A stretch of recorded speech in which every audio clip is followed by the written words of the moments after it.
madasha aqoon wadaag waa madal u taagan fidinta aqoonta in cilmi lagu dhex baahiyo bulshada si sare loogu qaado ogaalka bulshada iyadoo la abuurayo jabi ay aqoon-yahanadu isku weedaarsan karaan fikradooda, aragtidooda iyo aqoontoodaba.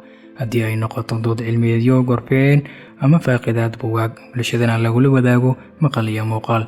madasha aqoon wadaag waxaa la aasaasay 12 bishii 9 sanadii 2019 waxaana loo aasaasay si ay u daboosho baahida aqoon-yahanka Soomaalida Suudaan ay qabaan inay helaan madal kulmisa abuurta kulamo ay ku doodaan iskuna weedaarsadaan aragtidooda iyo aqoontoodaba.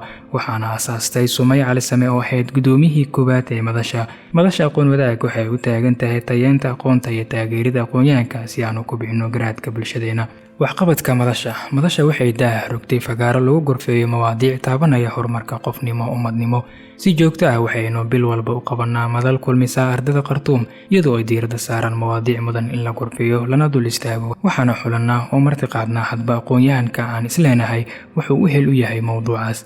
barnaamijyadu inoo qabsoomay 2019 ilaa 2020 dowlad wanaagga iyo doorka aqoon-yahanka ee horumarka dalka, waxbarashada iyo tayeenta aqoonta, dumarka iyo iswaafajinta nolosha qoyska iyo howl maalmeedkeeda kale, cilmi nafsiga iyo xanuunada dhimirka, qatarta daraagiska iyo bandhiga buugga daroogada cagaaran. fagaare barnaamij dood wadaag oo aynu qabanno hoggaanka xisbiyada ardada ee u tartamaya midowga itixaadka waxa uuna ahaa barnaamijkii ugu horreeyay ee nuuciisa kala reer Suudaan. sidoo kale madashu waxay qabatay tababaro ay ka mid yihiin jaamiciyiinta iyo suuqa shaqada iyo habka loo qoro siifiyada, habdhaqanka tulmoon, fahamka nafsiga iyo taxliilka shakhsiyaadka. dhanka kale madashu waxay si joogto ah u daabici jirtay maqaalaha ay qoreen ardada Soomaalida Suudaan inagoona ku dhiirigelino aqoon-yahanka inay qalinkooda ku abuuri karaan isbeddel guuleysta oo ku aadan bulshadooda sarena u qaadi karaan ogaalka bulshada.